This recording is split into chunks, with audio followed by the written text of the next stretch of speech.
जय श्री राम सभी को। आज हम बात करेंगे अग्यारी की, क्योंकि बहुत रिक्वेस्ट आई थी, जो ग्रुप में भी मैंने शेयर किया था कि अग्यारी करनी है एंड आप लोगों को भी ये चीज़ें बताई थी कि अग्यारी का क्या बेनिफिट है। फिर भी एक बार मैं यहाँ रिपीट कर देता हूँ। देखिए, अग्यारी का विधान बहुत पुराना है। अग्यारी क्या होता है कि जैसे हम आहुति देते हैं, ठीक है, तो आहुति मतलब जो अग्नि होती है, अग्नि की जीवा जो होती है एक तरह से आप कह लो, तो उसमें जब हम आहुति इस तरह से देते हैं अमृत मुद्रा के द्वारा, वो स्वाहा करके दिया जाता है, ठीक है। वो भोग नहीं होता, वो एक आहुति होती है, वो एनर्जी डिफरेंट होती है। लेकिन जब हम काउडंग जो होता है, जिसे कि यूपी में अगर देखो तो उसे कंडी भी कहते हैं एंड उपला भी कहा जाता है, अलग अलग लोकल लैंग्वेज में इसको अलग अलग नाम से बुलाया जाता है।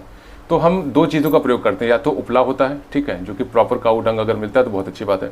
अदरवाइज आप इस तरह से एक सांभरी कप आता है, आप देखो, ये मैं आपको दिखाता हूँ। देखिए, इस तरह से सांभरी कप आता है, आपको इजीली अवेलेबल हो जाएगा, अमेजोन पे भी मिलता है, ठीक है। हाँ, ये इंपॉर्टेंट है कि ऐसा ना हो कि मिट्टी टाइप का हो, एक मैं लिंक शेयर कर दूंगा, तो ये आपको एक लेना होगा, ठीक है। एक पूरा और बहुत कॉस्ट मतलब चीप भी है, आप समझो कि 300 के करीब आपको 100 पीसेस मिल जाएंगे, तो मोर देन इनफ है ये, ठीक है।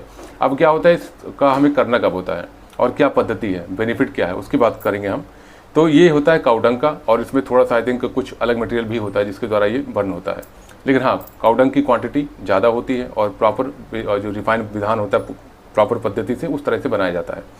तो देखिए, इसमें होता है स्पेस बीच में।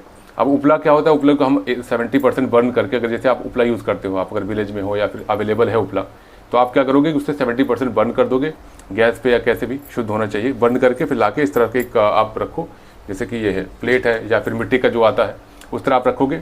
उसके ऊपर रखने के बाद फिर आपको एक पीतल की कटोरी रखिएगा, स्टील की मत रखिएगा।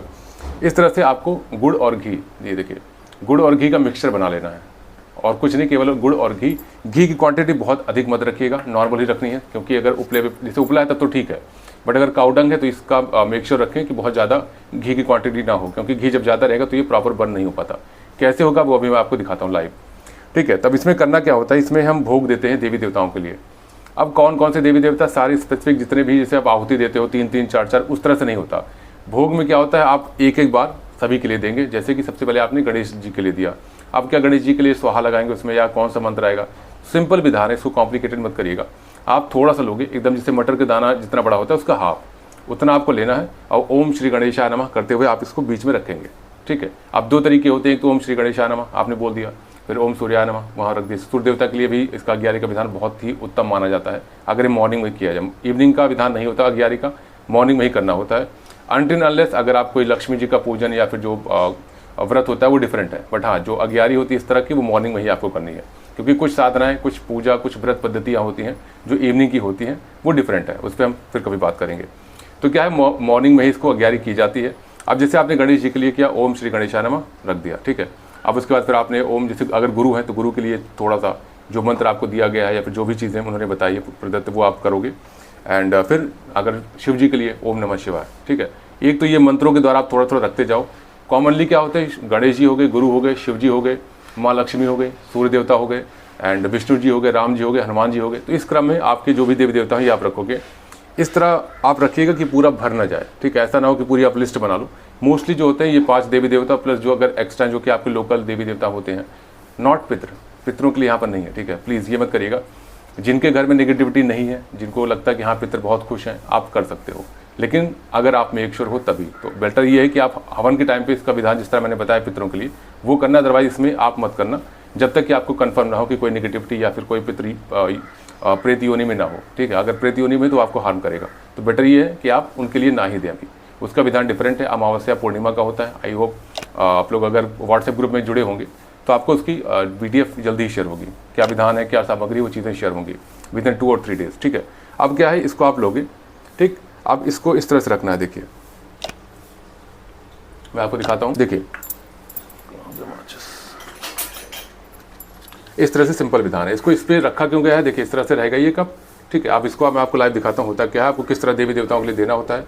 दूसरी पद्धति जो मैंने आपको बताया, जैसे आप एक तो मंत्रों से करोगे, दूसरा क्या होता है इसे कि उसमें ऐड किया जाता है।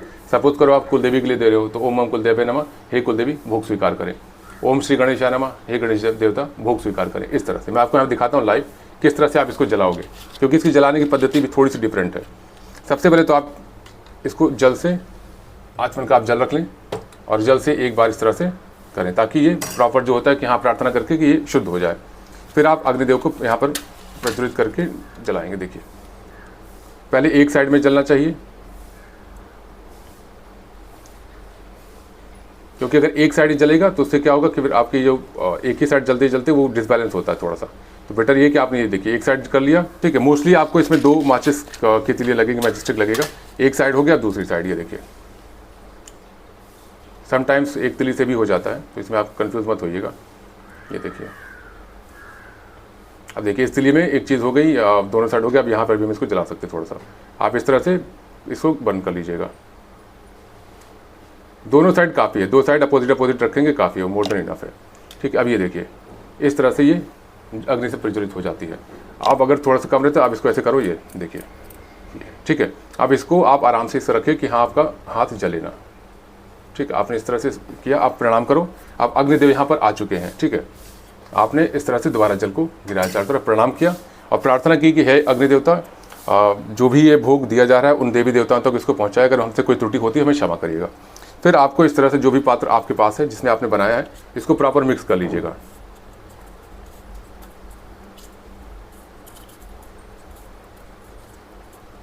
ठीक है, प्रॉपर मिक्स होने के बाद आप देखिए किस तरह से आपको करना है। ये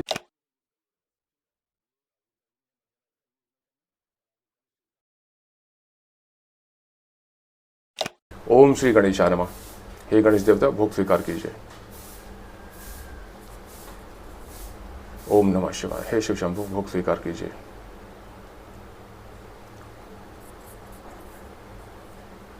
हे कुलदेवी, ओम कुलदेवी नमः, भोग स्वीकार कीजिए। आप कुलदेवी का नाम ले सकते हो, मैंने भी नाम लिया बट वो चीज़ मैं एक्सपोज नहीं कर सकता। ओम कुलदेवताय नमः, भोग स्वीकार कीजिए। रक्षण के लिए अगर आप जो कवच पढ़ते हो वो भी इंपॉर्टेंट है। ओम भैरवाय नमः, हे भैरव बाबा, भोग स्वीकार कीजिए।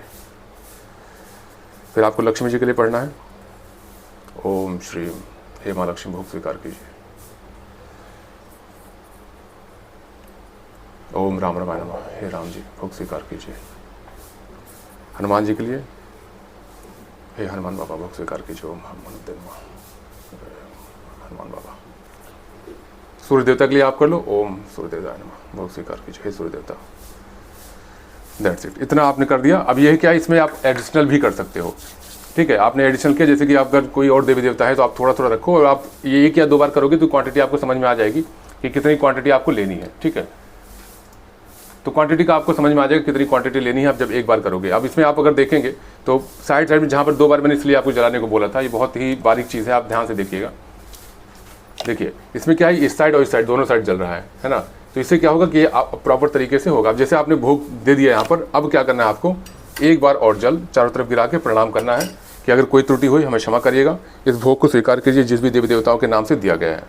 Simple, that's it. ये आपका भोग यहाँ पर अग्यारी पूर्ण हुई। इसी तरह आपको उपले पे भी करना, उपले पे भी आप करोगे तो भी ये चीज़ें होंगी।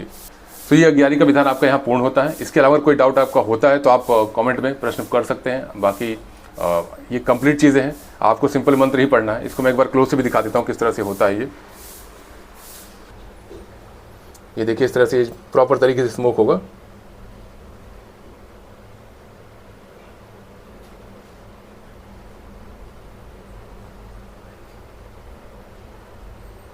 इस तरह से धीरे धीरे थोड़ा थोड़ा बर्न होता है। इसको ये जो स्मोक ये होता है बहुत ही एसेंस बहुत पावरफुल है, क्योंकि देवी देवताओं के भोग के लिए होता है। तो ये धीरे धीरे धीरे धीरे इस तरह से पूरा जलता है बहुत ही इफेक्टिव तरीके से। इसका आपको लेके घूमना नहीं है, केवल पूजा घर पे जहाँ पर आप इस तरह से भोग देके इसको एज इट इज़ ही रहने देंगे। लेके मत घूमिएगा, क्योंकि स्मेल अच्छी होती है तो कुछ लोग होते हैं कि हाँ पूरे घर में घुमा दिया जाए, वो चीज़ डिफरेंट होती है, ये डिफरेंट है, ठीक है। जो धुइहार कहा जाता है वो डिफरेंट है, ये आप भोग है तो उसको अलग अलग लोकल लैंग्वेज में कहते हैं, बट भोग इसी तरह दिया जाएगा। बाकी अगर कोई आपका प्रश्न रहता है तो आप कमेंट में पूछेगा, आई विल रिप्लाई। एंड जिनको भी जो नवरात्रि साधना है उसमें इनरोल करना है, या फिर जो मेंबरशिप के लिए है, या फिर जो अभी 11 डेज़ की पंचमुखी हनुमान साधना जो कि हनुमान जयंती को स्टार्ट हो रही है, अगर उसमें इनरोल करना है तो आप मैसेज कर सकते हैं 8112755174। ये व्हाट्सएप का नंबर है एंड डिस्क्रिप्शन में भी है, आप चेक करके रिप्लाई कर सकते हो। जय श्री राम, जय हनुमान।